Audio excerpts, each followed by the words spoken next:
Hey guys, Dylan here.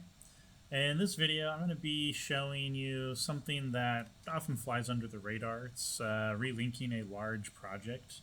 And so, a lot of people probably don't realize that if you pass a project, you don't just open it up and everything works and you can just edit whatever you want. You got to make sure all your source files are located and on your local drive or whatever drive you're reading from. And so I'm going to be showing you a great example of that right here.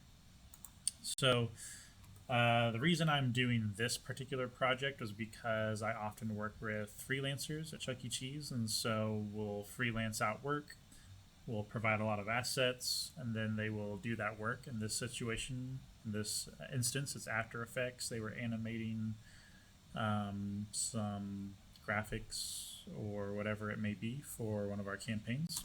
So I'll go ahead and play that on screen now. As you can see, if it's unlinked, it just looks like bars and colors. And so it's got all the effects on there, but yeah, no footage is actually linked there. So anyway, the freelancer passed me the project file. I already had all the assets because I actually was the one that passed him the assets to do the work. So you can see I'm going to go through and create folders and organize those assets, kind of top things off, polish them in the way they need to be organized. And then, yeah, I sped this video up about 3 times. That way, kind of get this show on the road. I'll keep you here all day. You can see this is a pretty large project file that he built. You can see all these different layers or all these different sources. A lot of PNGs. A lot of these are from Illustrator.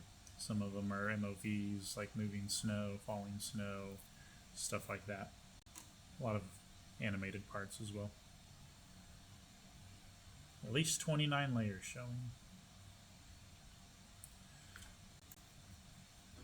Fast forwarding.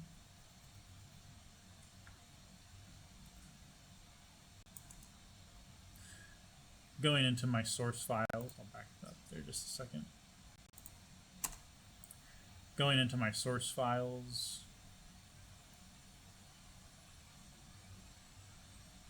go to the folder where I store everything. You can see I have everything nice and stored right here.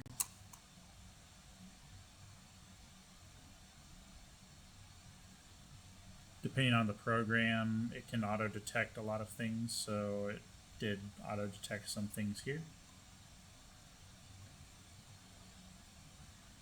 Now I have an actual project that looks like what it should.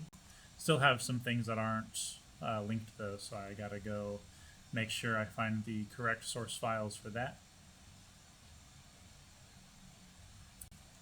Some of these source files, this one particularly that I'm looking for right now, the freelancer did upload that himself to our file sharing platform. We use Microsoft SharePoint here at Chuck E. Cheese, so that's where I went and dug it up.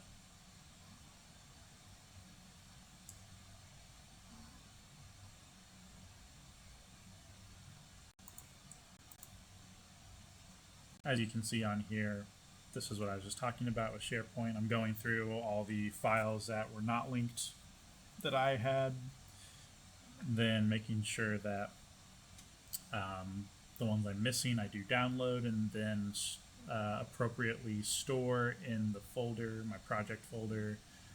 That way in the future, whenever I move it back from long-term storage to short-term storage, everything will be in the same folder and reconnecting will be just a few clicks instead of a 10-minute sped up video. Fast forwarding. Looks like I have a lot of things relinked. You can see right here, I'm relinking all of these, which worked in that one folder.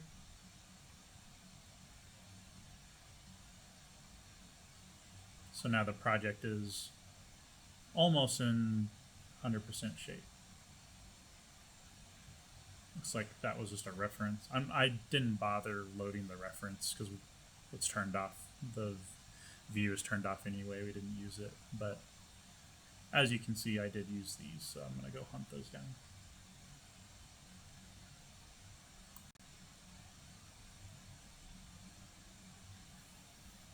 Fast forwarding. Cool. So it looks like it looks like everything was relinked that I needed for this project. Definitely not a flashy skill to have. Definitely something that a lot of people look over. They just open up the project and think you're good to go, but then they open it up and you get this. So anyway, thanks for watching this video, and see you in the next one.